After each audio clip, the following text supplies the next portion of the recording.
Meu nome é Raul Maldoné, eu sou presidente da Confra Business.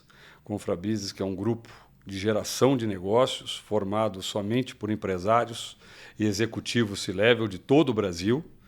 Fizemos recentemente 7 anos de existência. Temos uma repleta agenda de eventos, experiências, painéis. Temos o grupo Confra Mulher, mais recentemente aberto em agosto do ano passado. E teremos, logo em breve, uma grande experiência, que já fica o convite para quem está nos assistindo, Mendoza, de 3 a 6 de outubro, na Wine Experience Mendoza. Quero agradecer aos nossos patrocinadores, que estão aqui elencados: Jader Almeida, Lifetime Investimentos, Vera Cruz Hospital e Plano de Saúde, GHBP, Plaenge, CPFL e PwC.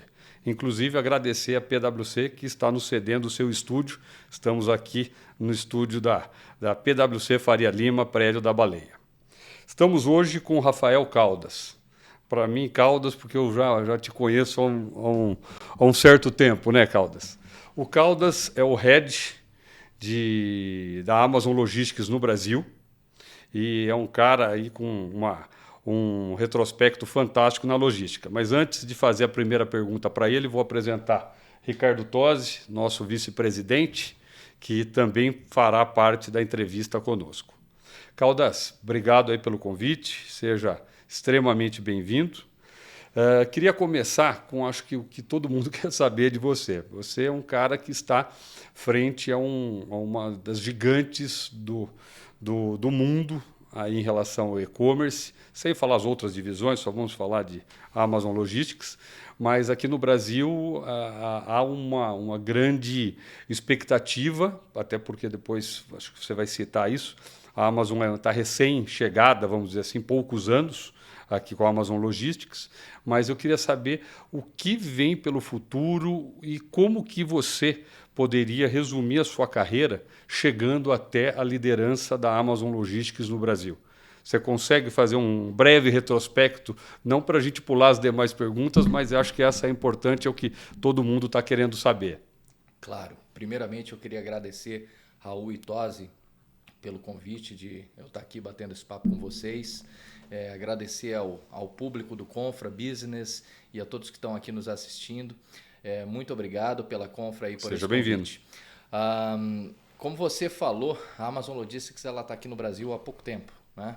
Então nós inauguramos a nossa operação em novembro de 2020, então é uma empresa com quase 4 anos de existência, mas com uma bagagem já um tanto quanto forte. Com certeza. Para chegar até aqui, eu tive uma carreira que foi um tanto quanto inusitada, porque a minha formação original ela é em computação, sou cientista da computação por formação, fiz MBAs em áreas de business, então meus primeiros 10 anos de carreira foram em computação, trabalhei lá na Ambev, no início da Ambev ainda, na época da Antártica, ainda como analista de TI naquela época, legal. E depois eu passei por outras empresas, eu sou amazonense, Manauara, e morei lá até os meus 30 anos, e trabalhei com tecnologia lá.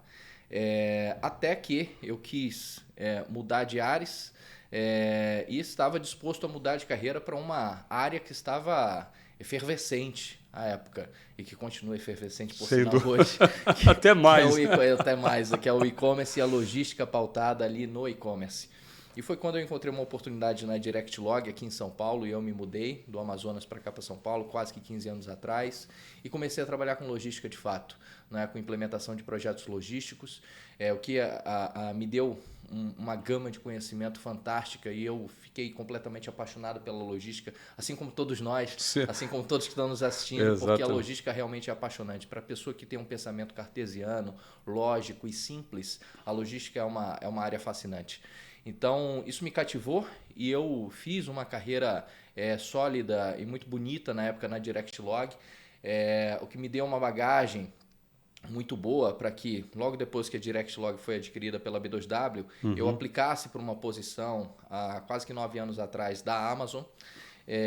E, felizmente, foi um processo árduo, mas consegui passar nessa posição da Amazon. E na Amazon eu tive uma trajetória também bem intensa, porque eu entrei na Amazon no Brasil e logo na sequência foi me oferecida a posição de líder da Amazon Logistics do México. Então eu apoiei na fundação da Amazon Logistics do México e liderei a Amazon Logistics do México na expansão. Que bacana. Desde o início dela. Desde o início dela lá no México por 1 ano e meio que eu fiquei lá. Depois eu voltei para o Brasil, assumi outras funções, liderei a área de transportes aqui do Brasil, que era muito embrionária ainda. Fui para os Estados Unidos em 2018 para montar operações da Amazon Logistics lá. Em 2019 fui para a Austrália para montar a Amazon Logistics lá e liderar como country leader da Amazon Logistics na Austrália. Então fiquei até a época da pandemia, foi quando a gente se decidiu por fim montar a Amazon Logistics aqui no Brasil. Quando veio a decisão efetiva. Quando veio a decisão, aí eu voltei para o Brasil e de fato nós inauguramos em novembro de 2020. E é isso que eu tenho feito desde então, nesse desafio. Que bacana. Bela trajetória, parabéns. Muito legal. Você falou um pouquinho da sua carreira, né, Caldas? Quais foram os principais desafios que você enfrentou na sua carreira? Essa mudança de chave de TI para logística e como isso moldou o seu estilo de liderança? Eu acredito que a TI me deu uma bagagem muito boa para que eu entrasse na logística, porque tenho formação de exatas, então essa formação de exatas, como eu falei ao início, me deu esse pensamento lógico, cartesiano e muito, muito objetivo, o que me ajudou muito no meu início de carreira na logística. E a logística, sem sombra de dúvidas, me deu um conhecimento e uma bagagem de liderança muito grande, porque em logística é bem diferente da tecnologia, né? Na tecnologia você lidera pequenos times, você lidera a time de 2 pizzas, né? Como fala o Jeff Bezos, two pizzas a team, mas em logística não, você lidera grandes times. Centenas, milhares. Centenas, milhares, como é o caso atualmente. Então, isso faz com que você tenha obrigatoriamente um desenvolvimento, uma necessidade de desenvolvimento profissional muito pautada em pessoas, em liderança situacional, em gerenciamento de gestão de pessoas gestão puramente, de pessoas, né? E gestão de pessoas de uma cultura, de culturas distintas. Várias camadas, né? Várias camadas. Inclusive, esse foi um grande desafio quando eu tive minhas experiências internacionais. Quando eu fui para o México liderar mexicanos, costarriquenhos, cubanos, americanos. Multicultural. Multicultural. Na Austrália, então, nem se fala. Eram pessoas de uns 20 países distintos no meu time. Loucura. Então, essa pluralidade cultural me deu aí uma bagagem muito grande no que diz respeito ao aspecto de gestão de pessoas. Então, sempre deixou o pessoal motivado, né, para entregar, porque a logística é muito nervosa, né? Então tem que estar todo mundo muito bem focado, motivado, né? Exatamente. Então, isso para mim foi, eu acho que o conhecimento mais enriquecedor que eu tive dentro da minha evolução como profissional, como gestor na logística. Muito legal. Caldas, a inovação é algo que é um sinônimo para a Amazon. O que você pode dizer desses 4 anos que a Amazon Logistics veio efetivamente para o Brasil? Quais as principais inovações no sentido logístico que vocês já incorporaram à operação e que vocês imaginam incorporar daqui para frente? Esse é um ótimo ponto, Raul. Eu vou te falar primeiro o seguinte, dentro desse pensamento lógico e simples, eu comecei a visualizar a necessidade do nosso consumidor brasileiro como sendo muito mais básica do que a inovação à época. Porque quando eu visualizava o que o consumidor tinha no mercado como sendo o serviço ofertado a ele, porque no final das contas quem importa é o consumidor. Sem dúvida. Eu costumo dizer o seguinte, né? Para o consumidor do e-commerce, ele não está se importando se a encomenda está chegando para ele via drone, carro elétrico, bicicleta, se está chegando a pé. Ele quer tem que chegar no prazo. No prazo intacta. Perfeito. Se chegou no prazo intacta, de forma segura, perfeito. Ele está feliz. O consumidor, ele está feliz.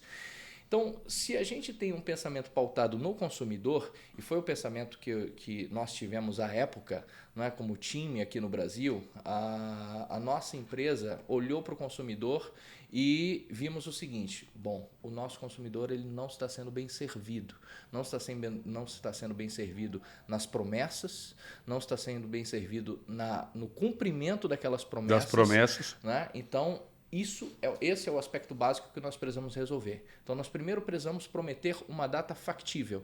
não é prometer em 5 dias para entregar no dia seguinte. Perfeito. É prometer na data que de fato você consegue entregar. Segundo, se você promete para aquela data, você tem que cumprir com aquela data. Não é 93%, 95% É dos ter a clientes assertividade. receberem. É ter assertividade para que você se aproxime dos 100% de consumidores atendidos no prazo que você se comprometeu. Então, isso para nós é muito importante. Então, o nosso foco inicial foi montar a Amazon Logistics para dar uma capacidade adicional para o business que o mercado não conseguia ofertar, as empresas de transporte do Brasil não conseguiam ofertar à época e, acima de tudo, dar qualidade e nível de serviço para o nosso cliente. E, às vezes, quando nós falamos disso, nós falamos de mudanças básicas nos nossos processos operacionais. Ajuste, sintonia fina. Exato. Gerenciamento da rotina do dia a dia, monitoramento diário de KPIs básicos, diariamente Processos trabalhar e com processos de procedimentos. melhoria contínua, mergulho profundo em defeitos e causas raízes para que você implemente ciclos de PDCA. Então são coisas básicas, nada disso tem inovação, nada disso tem tecnologia e isso é o principal que o consumidor brasileiro precisava e cumprimos com isso. A partir disso é que nós fomos ver outras coisas. Sim, porque Então, essa era a exemplo, base, né? Feita a base. Essa era a base. Então, por exemplo, poxa, para nós ganharmos em escala, para que nós consigamos ofertar os nossos serviços em escala para o nosso consumidor e crescermos de forma saudável, inclusive durante os períodos de pico, nós precisamos de certas tecnologias. Implementamos aqui no Brasil tecnologias de roteirização com algoritmos inteligentes, embarcados com muita inteligência artificial, que eu posso entrar em detalhes sobre isso, inclusive. Implementamos serviços que até então, em 2020, não eram ofertados aqui no Brasil, como a entrega aos domingos, a oferta aos domingos. Legal, ou seja, você, o consumidor, comprar no sábado e ele receber no domingo, o consumidor comprar no domingo de manhã e ele receber no domingo ou no feriado. Isso até então, para o brasileiro, era inédito. E não existia. Então, a Amazon Logistics implantou isso e, graças a Deus, eu vi que o mercado se contagiou positivamente com isso e várias empresas hoje ofertam essa mesma qualidade e nível de serviço. Então, isso é uma coisa muito positiva. Implementamos a entrega nas favelas, fizemos uma parceria muito forte com a Favela Log, que tem um apoio muito grande da CUFA, né, da ONG, e através dessa parceria nós estamos entregando em 100% das favelas de São Paulo, nós estamos expandindo a atuação para outras favelas no Brasil e entregando com a mesma qualidade que o consumidor de um bairro nobre ao lado recebe, estamos entregando na favela, com os mesmos prazos de entrega, com a mesma qualidade. Muito bacana. Às vezes com uma qualidade até melhor. Que quem está entregando lá são os próprios membros da comunidade. Poxa, Rafa, mas isso tem tecnologia embarcada nisso? Muita. Que a mesma com certeza, tecnologia os bastidores. Nos bastidores. A mesma tecnologia de roteirização, as mesmas tecnologias de gestão operacional, de TMS que nós usamos no Japão, nós estamos utilizando na favela aqui do Brasil. Né? Em unidades dedicadas para a Amazon Logistics aqui no Brasil. Então, nós temos muitas coisas interessantes que foram implementadas na linha do tempo aqui, né, que ajudaram sempre o nosso consumidor e tem muitas vindo aí que também... Coisa boa pela frente. São interessantes, exato. Que legal. E falando dessa tecnologia aí, né, dentro da logística, nós visitamos recentemente o Fulfillment Center da Amazon New Jersey, foi a coisa mais impressionante que eu vi da minha vida. Para quem vem da supply chain, é uma aula, né? Maravilhoso. De tecnologia, de logística mesmo, né? Em si. Como compara essa operação que a gente viu em New Jersey com o Brasil e vocês estão buscando trazer alguma tecnologia de lá para cá, desse CD totalmente robotizado, vamos dizer assim? Esse Fulfillment Center, então, pelo que você fala, foi um Fulfillment Center robotizado, é um Fulfillment Center de AR, né? Amazon Robotics, que a gente chama. Existem vários layers de fulfillment centers da Amazon no mundo, inclusive nos Estados Unidos. Existem várias evoluções de fulfillment center. Tem o fulfillment center que é a classe 6, classe 7, classe 8, classe 9, todas essas classes elas denotam a evolução tecnológica daquele fulfillment center. Você tem fulfillment center que é semi-automatizado, com sorters, né, equipamentos de cross-belt sorter ou qualquer outra tecnologia de sorter, que requerem ainda uma mão de obra humana para muitos processos, e você tem um fulfillment center robotizado da Amazon Robotics que requerem a intervenção humana somente em alguns poucos processos, como o inbound do associado que fica ali parado para fazer o inbound na estanteria que está se movendo, ou o picking mesmo, que a estanteria vem até ele, como vocês devem ter visto lá. Vimos pessoalmente isso lá. Exato, Fantástico. é fantástico isso. O importante dizer é que você não tem um país dentro da Amazon hoje que utiliza somente uma penetração de classe desses fulfillment centers. Você tem um mix, uma composição de mix de momentos de evolução distintos de fulfillment centers dentro de cada um dos países, né? Se você pega a Europa, Estados Unidos, que são países que têm maior facilidade com relação à penetração tecnológica por conta da menor carga tributária, quando você tem o valor aterrissado, o landed cost de um produto importado, como um robô, por exemplo, você tem alguns fulfillment centers robotizados, sim, né? Mas esse fulfillment center robotizado, ele está ali para servir um papel de cumprimento de processamento de um volume basal que aquela região possui. A recorrência, então, né, deles. Recorrência. Então, se você tem, vamos supor que naquele país, uma média diária de 3 milhões, 4 milhões de unidades processadas por dia, né? E essas unidades orbitam, um dia é 3 milhões, outro dia é 4 milhões e meio, outro dia é 4, outro dia é 5. Você tem uma flutuação muito grande de volume, mas você tem um volume mínimo basal de 3 milhões. Dentro desse teu mínimo basal, você costuma dedicar parte daquele mínimo basal para um fulfillment center de robotics. Por quê? Porque você tem que garantir, como vários outros segmentos do nosso mercado, que aquele fulfillment center, por ter uma alta penetração de hardware, de tecnologia, ele esteja quase que 100% utilizado em todos os dias do ano. Esteja operando full. Porque assim você consegue um efeito de diluição do teu custo fixo ótimo, para você ter um custo por unidade de processamento ótimo naquele fulfillment center. Mas isso não significa que toda a região do mundo justifica um fulfillment center robótico, um investimento desse. Porque tudo vai depender de uma análise financeira. Novamente, o cliente, quando recebe o pacote, ele não quer saber se o pacote foi processado por um robô. O que aconteceu ali atrás. Exatamente. Ele quer saber se o pacote dele está chegando e se foi barato o produto. Perfeito. E para ser barato o produto, você tem que encontrar o que é a melhor solução custo-benefício para aquele país. Para aquele atendimento. E nem sempre você tem, por exemplo, para um país como o Brasil, uma solução de robotics como sendo uma solução interessante pelo ponto de vista financeiro.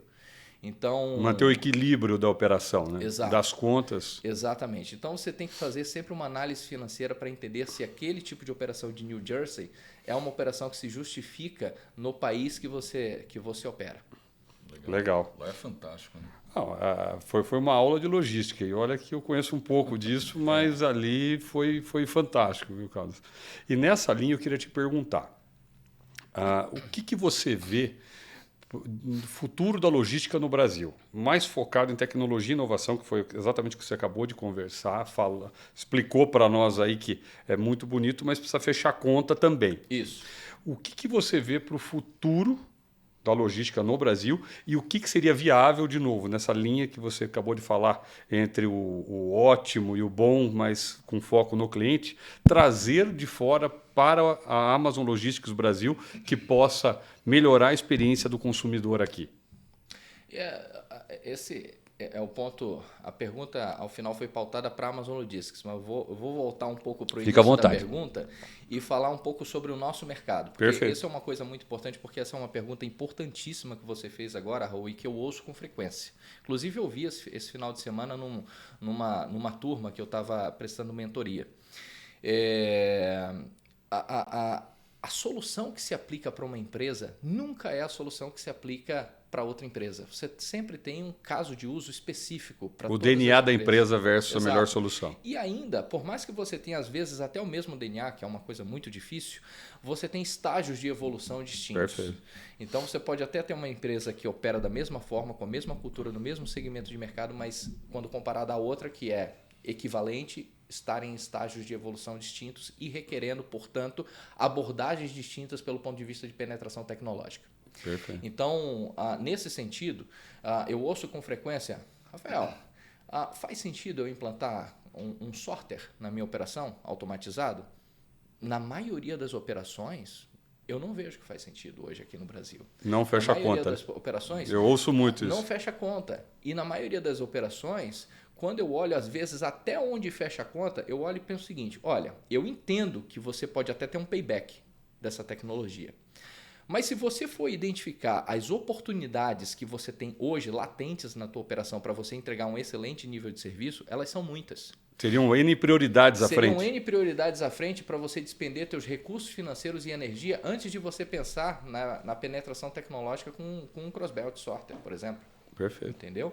Então, tudo depende do estágio de maturação que aquela empresa está. A análise financeira é inequívoca. Você tem que fazer análise financeira para o projeto e comparar com as análises dos outros projetos que também podem ser prioridade para a tua empresa e depois definir numa matriz num gráfico de bolhas onde que é ali a tua prioridade de investimento, que geralmente você começa ali por aquilo que requer menor investimento e maior impacto. Maior resultado. Exatamente. Então, geralmente, você tem que fazer esse tipo de análise para você tomar uma decisão pautada em fatos e dados. No caso da Amazon Logistics, a gente faz isso com uma certa frequência. Né? Em todos os ciclos de planejamento que nós temos, nós fazemos esse tipo de análise para entender o que faz mais sentido para aquele momento. Para você ter uma ideia, nós alcançamos agora a marca de 100 polos logísticos da Amazon Logistics implantados no país e nenhum deles utiliza sorter. Nenhum deles? Nenhum deles utiliza sorter. E eu tenho desses polos logísticos, alguns deles que conseguem ter um throughput de até 80, 90 mil pacotes por dia, sem a necessidade de um sorter. Isso centro de última milha, sem a necessidade de um sorter. E olha que o nível de sorting ele é extremamente granular. Né?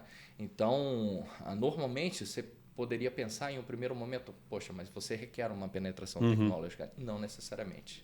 Tudo vai depender de uma análise financeira para você entender como que flutua aquele teu volume, como que está posicionada o custo de mão de obra naquele lugar, como que está posicionado o custo de aquisição do equipamento. São N fatores que têm que ser levados em consideração. N fatores. Né? E a gente faz sempre esse tipo de análise para entender o que faz mais sentido. Porque implantar a tecnologia para implantar não é interessante. Só para dizer que tem. Exato. E hoje em dia fala-se muito, por exemplo, em carro elétrico. Né?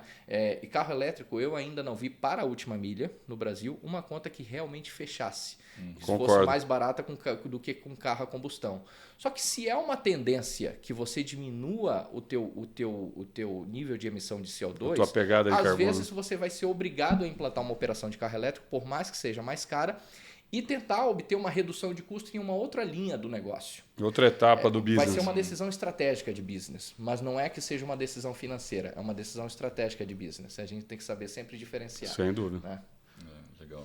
E só terminar, nesse ponto, você deu para entender claramente, acho que isso é um grande exemplo para o mercado de e-commerce, mas o que você acredita, vamos pegar 5 anos, porque não dá mais para falar na questão de tecnologia em 10, 15, a gente nem imagina, né? Mas em 5 anos, o que o e-commerce no Brasil vai mudar? Porque a gente vê o crescimento a taxas absurdas. Você vê alguma característica fora do padrão, algo novo que virá e que as pessoas vão ser surpreendidas na logística do e-commerce? Já aproveitando a pergunta do e-commerce, que está em franca expansão no Brasil, né? Quais serão também os principais desafios? Como que a Amazon está se postando e está se preparando para isso? Aproveitando aqui o gancho do Raul. Fazendo uma pergunta mais... 2 em 1. Muito bom. Eu vou tentar também responder as duas perguntas. Fica à vontade.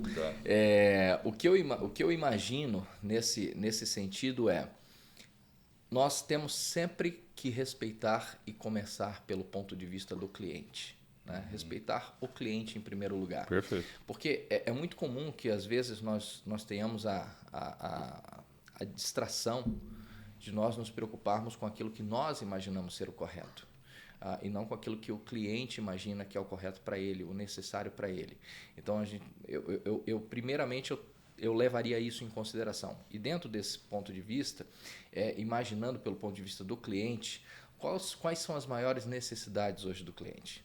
Menor custo, maior velocidade, melhor eficiência, maior sortimento e seleção de produtos. Então, as estratégias futuras necessariamente passam por aí.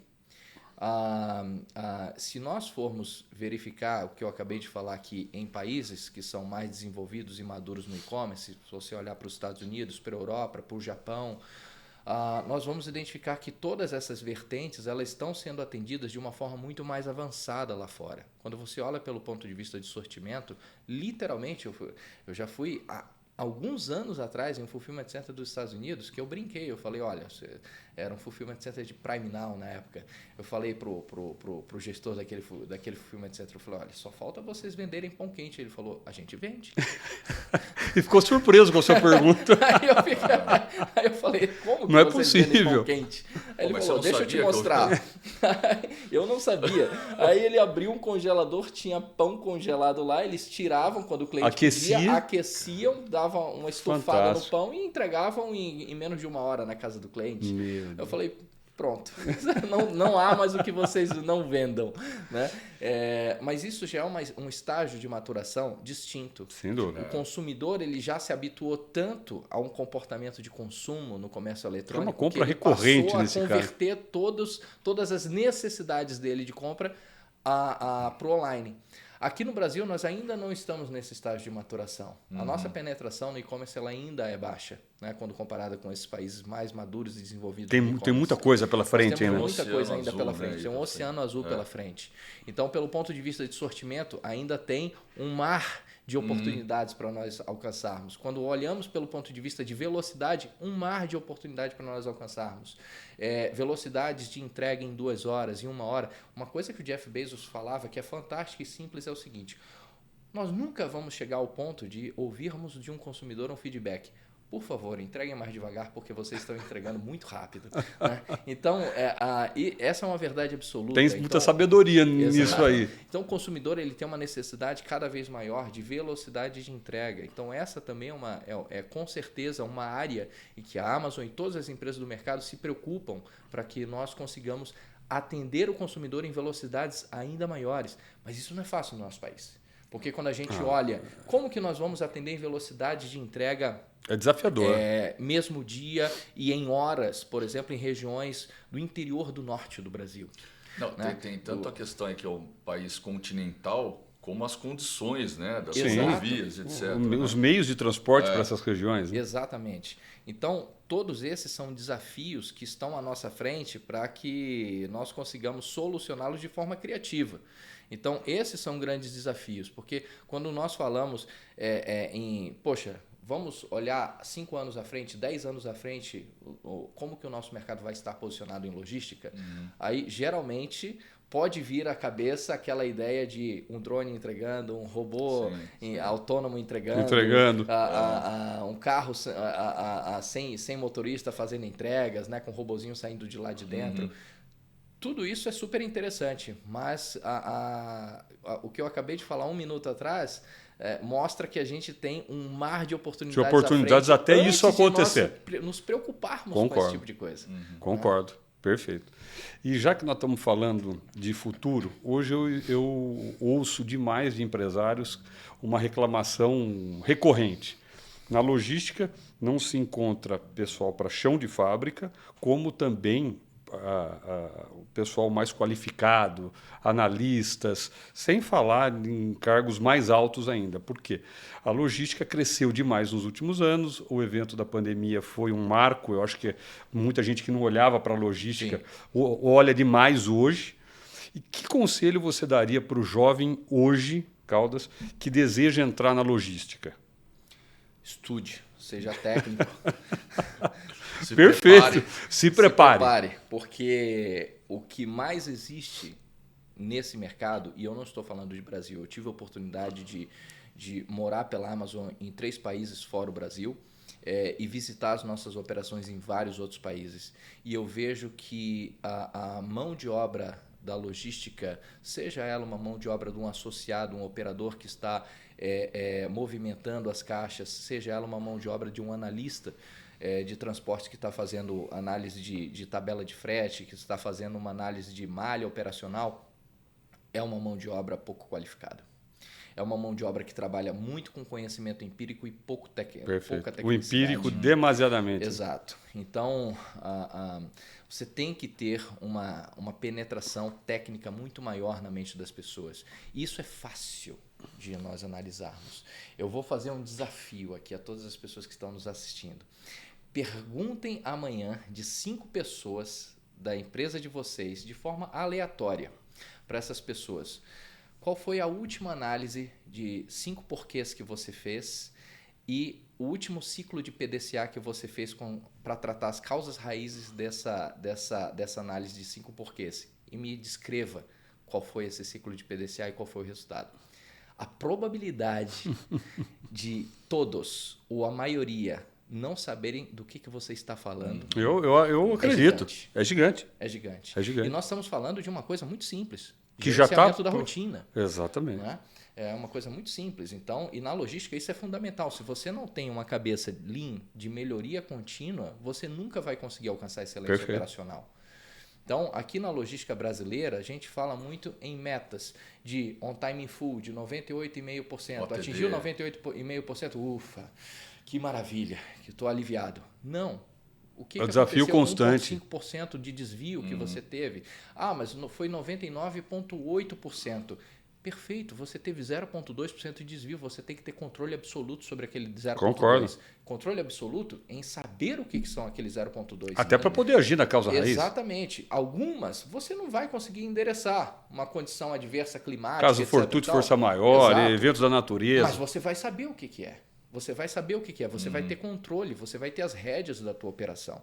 Então, na maioria das vezes, as empresas, em geral, de transporte, de logística no nosso país, trabalham de forma empírica tal que não tem domínio nenhum sobre o resultado das suas operações. Então, isso eu diria que é a maior necessidade hoje do nosso mercado, tecnicidade para as pessoas. Legal. Fantástico. Preparar o funcionário. Preparar e entrar num segmento que é extremamente desafiador. Então não é achar que fez um curso, está pronto para todos os desafios. Pelo contrário, é a parte teórica e a prática juntas. Exato. Unir. Caldas, em poucas palavras, qual você acha que é o segredo da logística, do sucesso da logística no Brasil? Que esse país complexo, igual a gente falou, dimensão continental, profissional, ainda nivelado por baixo, tem muito para melhorar. O que você acha que... Qual que é o sucesso aí pra gente? Tosi, eu vou te falar 3. Eu vou te falar de um tripé que eu acredito muito. O primeiro eu acabo de mencionar, que é o modelo mental de melhoria contínua. Né? O segundo é a necessidade de um profissional ele ter o espírito de dono. Tem um livro que sentimento de dono. Sentimento de dono. Tem um livro que eu gosto muito que é a mentalidade de fundador, que é o Founder Mentality. Para você realmente ter o sentimento de dono e, como dono, agir de forma intraempreendedora dentro daquela empresa, por mais que às vezes você não tenha participação societária. Né?